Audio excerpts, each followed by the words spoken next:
Alright, if you like gardening, but you're tired of all the weeding and tilling and composting and all the stuff that goes into it, we've got a simple solution for you. Basically, like we said in the beginning, you just take something as simple as a pool noodle, get you a container that you can put some hydroponic nutrients into, and you can grow your own plants. Leafy greens are really easy to do, and we can show you how.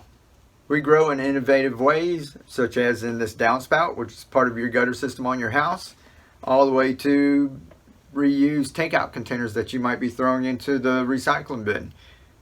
We've got loads of ways for you to grow plants, and we make it as easy and as inexpensive as we can so that everyone out there will have a chance to experience this.